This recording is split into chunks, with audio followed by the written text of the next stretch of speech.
Imagine living in a quiet neighborhood where everyone thinks they know each other, where an elderly woman lives just across the street, where families wave at each other, kids walk outside, and nothing seems dangerous.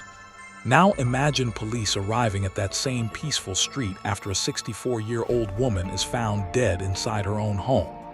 At first, everyone wants to believe it was an accident, maybe a medical emergency, maybe something that can be explained.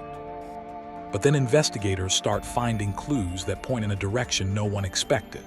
Not to an adult criminal, not to a stranger, not to someone with a long, violent history, but to a 13-year-old boy living nearby. A child, a neighbor, someone who should have been going to school, playing games, and living a normal teenage life. And as the investigation begins to unfold, the story becomes even more disturbing, because prosecutors later say this was not a sudden moment of anger. They say the teen had been searching online, planning, thinking, and trying to understand how to hurt someone before the attack ever happened. This is the shocking Sheila Tenpenny case from Fairfax, Ohio, a case that left a neighborhood terrified, a family broken, and the public asking one terrifying question: how could someone so young be connected to something so violent? The story begins in Fairfax, Ohio, in February 2025. Sheila Tenpenny was 64 years old. She lived on Germania Street, and to the people who loved her, she was not just a name in a crime headline. She was a sister, a family member, a neighbor, and a real person with a life, memories, kindness, and people who cared about her. But on February 2, everything changed. Police were called to her home after she was found unresponsive. Reports say her brother discovered her body inside the house and called authorities. What police found was disturbing enough that her death was quickly treated as suspicious. Later reports said the Hamilton County Coroner's Office found trauma to her head and neck. From that moment, investigators knew this was not just a simple medical emergency. Something had happened inside that home. Someone had entered. Someone had attacked. And the question became, who would do this to a 64-year-old woman in her own house? At first, the idea that the suspect could be a teenager must have seemed almost impossible. But investigators followed the evidence, and the evidence began pointing toward a boy who was only 13 years old at the time. He lived nearby. He was a neighbor, and according to later court reporting, forensic evidence became a major part of the case. Reports said police found the teen's blood in the house. Prosecutors also said Tenpenny had scratched him during the attack, and she was found clutching a lock of his hair. That detail alone is chilling because it suggests she fought for her life. She did not simply give up. She resisted. She tried to survive. And in that final struggle, investigators say she left behind evidence that helped connect the teen to the scene. Then the digital evidence made the case even darker. Prosecutors said the teen had researched disturbing topics online before the killing, including how to strangle someone and how to find a victim. Reports also said he had searched how to defeat police interrogation. That detail changes how people see the case, because if true, it does not sound like a sudden accident or a moment that spiraled out of control. It suggests planning. It suggests curiosity about violence. It suggests that something was happening in the mind of this child long before police were ever called to Tenpenny's home. And this is where the story becomes hard for people to understand. How does a 13-year-old get to that point?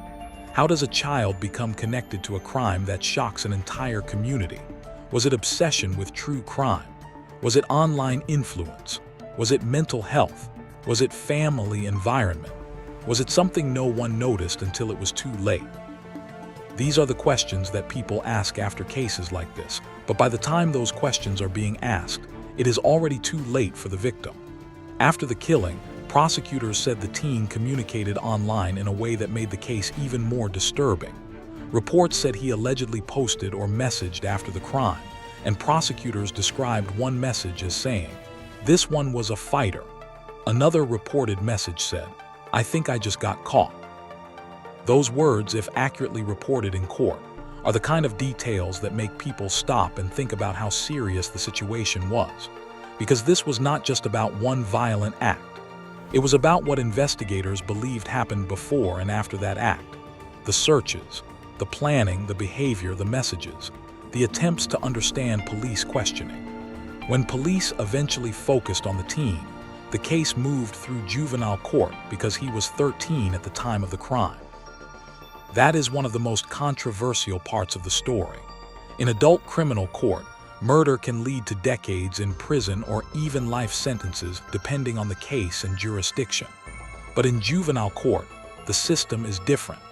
Juvenile courts are designed not only for punishment, but also for rehabilitation. That means the maximum outcome can be much lower than what many people expect in a murder case. In this case, the teen later admitted to charges including aggravated murder, aggravated burglary, and strangulation. Reports say he will remain in the Department of Youth Services until he turns 21, which is the maximum age under the juvenile system. And when the public heard that, many people were outraged. They asked, how can someone admit to killing a 64-year-old woman and only be held until age 21? To the victim's family, it did not feel like justice. To many people online, it sounded impossible. But legally, because he was a juvenile, the court process was different. This is where the case becomes more than a crime story. It becomes a debate about the justice system. What should happen when a child commits an adult-level violent crime? Should the system focus on rehabilitation because the offender is young? Or should the punishment reflect the severity of the crime, no matter the age? Some people believe a 13-year-old brain is still developing, and that rehabilitation should be the goal. Others believe that when the crime is this violent, the age should not reduce accountability so dramatically. And that debate is why cases like this become viral. People are not only reacting to what happened, they are reacting to what the legal system can and cannot do afterward. But while the internet debates laws, punishment, and psychology, the most important person in this story remains Sheila Denise Tenpenny. She was the victim. She was the one who lost her life. She was the one who should have been safe in her own home. Her family did not get a second chance with her. Her loved ones did not get to rewrite the ending. And that is why true crime stories must be told carefully. It is easy to focus on the shocking age of the suspect. It is easy to focus on the disturbing searches, the messages, and the police interrogation. But behind every viral crime case is a real person who never asked to become part of a headline. Sheila Tenpenny was described by loved ones as kind, resilient, humorous, and someone who left behind meaningful memories. That is the part that should never be forgotten. This case also forces parents and communities to think about what children are consuming online. We live in a world where young people can search anything, watch anything, and fall into dark corners of the internet without the adults around them fully realizing it. True crime, violence, interrogation videos, serial killer content, and disturbing forums can become dangerous when consumed by the wrong person in the wrong mindset. Most people can watch crime content and understand that it is tragic, educational, or cautionary. But for someone unstable, immature, or fascinated by violence, that content can become something else. That does not mean true crime itself is to blame, but it does mean families, schools, and communities have to pay attention. What is a child searching? What are they watching? What are they saying online? Are they becoming obsessed with violence? Are they joking about hurting people? Are they isolating? Are there warning signs that everyone is ignoring because they assume a child could never really do something like that?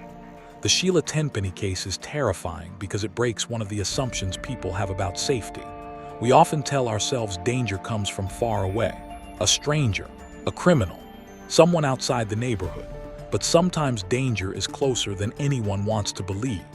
Sometimes the person police investigate is not someone hiding in the shadows, but someone living nearby, a neighbor, a child, someone people saw in everyday life. That is what makes this case so unsettling. It makes people question trust. It makes people question what can be hidden behind normal appearances. It makes people wonder whether warning signs were missed. And it makes people ask what justice should look like when the accused is barely a teenager. In court, the teen admitted to the charges. That admission gave the legal system an answer, but it did not give the family peace. Because a guilty plea does not bring back the person who died. It does not erase the fear from the neighborhood. It does not answer every emotional question. It does not explain how a 13-year-old crossed such a horrifying line. And it does not make the punishment feel fair to everyone. The family still has to live with the loss. The community still has to live with the memory. And the public still struggles to understand how something like this could happen. In the end, this case is not just about a shocking headline saying a 13-year-old killed his neighbor. It is about a woman who lost her life in her own home. It is about a child accused and then admitting to unimaginable violence. It is about digital footprints, online searches, forensic evidence, juvenile justice, and the painful question of whether the system can truly handle crimes like this. It is about the thin line between curiosity and obsession, between warning signs and tragedy, between rehabilitation and punishment. And maybe the most disturbing part is this. By the time everyone understood how serious the warning signs were, Sheila Tenpenny was already gone. So now the question for you is this. When a child commits a crime this serious, should the justice system treat him mainly as a child who needs rehabilitation, or as a killer who must face adult-level consequences? Comment your opinion respectfully below. And remember Sheila Denise Tenpenny, not just as a victim in a viral case, but as a real woman whose life mattered.